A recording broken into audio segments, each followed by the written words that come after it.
I often, when we're trying to impress upon investors how important this movement is, what I usually say is, okay, listen to this and listen to every word, because every word is important. Bitcoin is the first. First, global. That's really important, as Michael said. Private. Now, it's open source, but there's no government involvement. So private. So first, global, private, digital, rules-based monetary system in the history of the world. It is a very big idea. Yeah.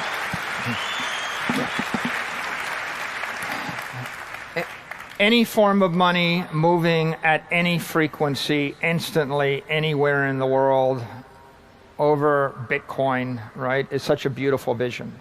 Mm-hmm.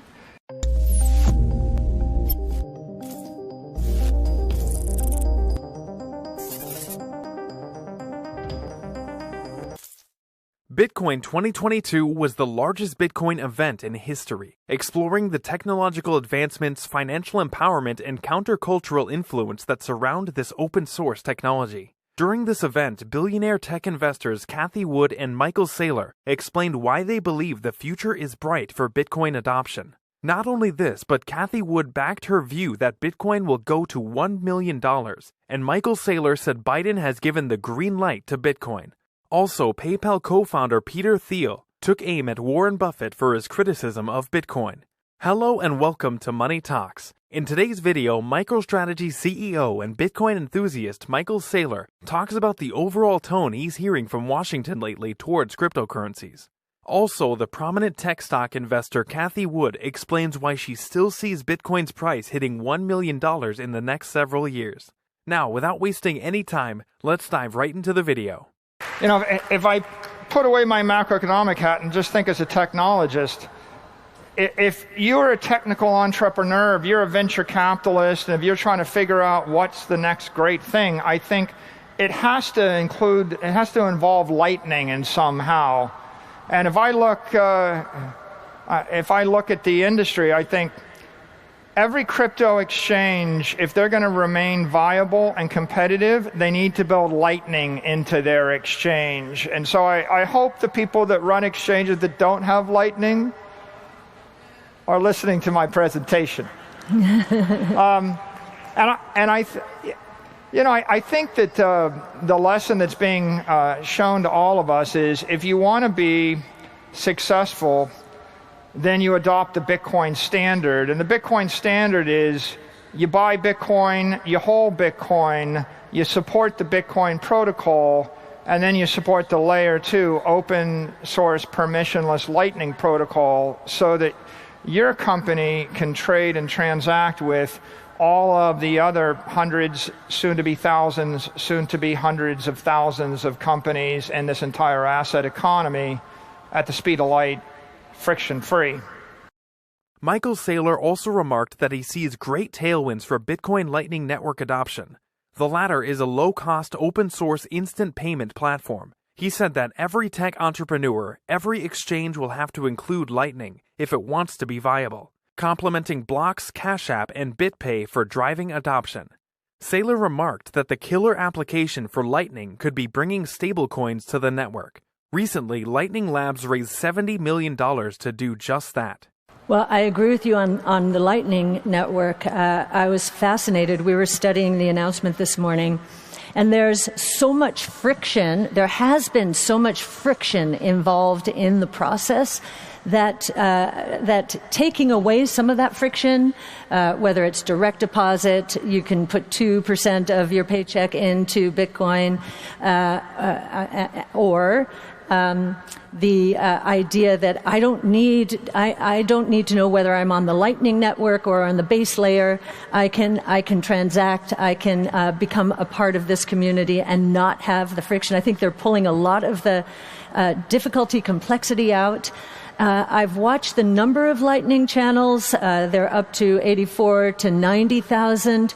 That's nearly a triple over the last year. That's probably because of El Salvador. With this announcement, I think the number of channels is going to explode.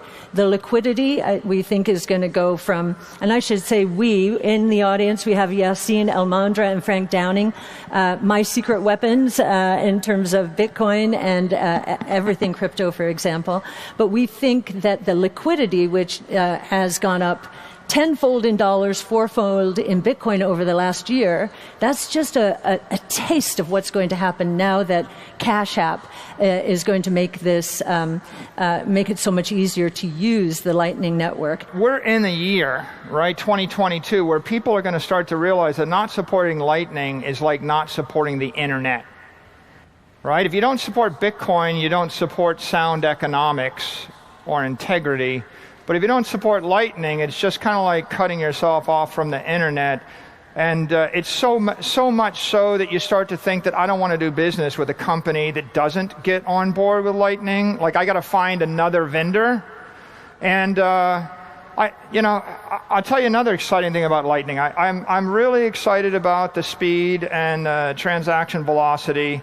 I'm excited about the interoperability everywhere in the world. I'm also excited about what Lightning Labs announced this week with their Taro protocol, because if we can move USD stablecoins at the speed of light over the Lightning Network, then I think the killer application in the world is going to be when 6 billion people, maybe 8 billion people, when your 3-year-old's got it. When 8 billion people run around with a mobile phone, with an Android or iOS app, and they've got a Lightning wallet, and that wallet has got some BTC in it as a store of value, and it's got some USD or Euro or CNY or whatever as a medium of exchange, and then you're going to see tens of trillions and then hundreds of trillions of dollars all moving on Lightning rails secured by the Bitcoin network. And then people are going to wake up and realize, holy crap, this stuff really is going to change the world. I'm interested in your perspective as an investor. How do you see the capital markets and their attitude toward Bitcoin today versus a year or 2 years ago? Well, it's improved, but it's a long way from, being fully accepted, embraced, and so forth. What we're seeing with Bitcoin and traditional institutional investors is the same thing ARK is seeing about all of our strategies, associated with all of our strategies. They're very volatile. That's scary for institutional investors. There's no index. They're not in my index. So, this would be very risky to get involved. This is a new asset class, and and we don't even know what the regulations are. So we're seeing a lot of pushback still that way. But as many of you may know, in our Big Ideas 2022, which is at ark-invest.com, we have a price target in 2030 for Bitcoin of more than $1 million per Bitcoin. And yeah, see, even you can't believe it. I expected a big roaring. No, but and if you go in and you'll see how we build that case, we see institutional investors, all we expect over the next 8 years is that 2.5%, roughly 2.5% of assets, institutional assets, are allocated to Bitcoin. So we don't need a lot. And if it's more than that, and that's how institutional investors work, they tiptoe in. In the 70s, it was real estate. In the 80s, it was emerging markets, 80s and 90s. And now I think it's going to be crypto starting with Bitcoin. And that's very important, starting with Bitcoin, because they understand what it is and what it's not. It's not a securities. Nice. I had a guy come to my house. I met his son, and the next day the son brought his father, and his father could buy the entire city of Miami. And he said, "Well, I don't know what's going on, but I know Bitcoin is really important." And my son says, "I got to sit down and listen." And so I orange pilled him for 2 hours.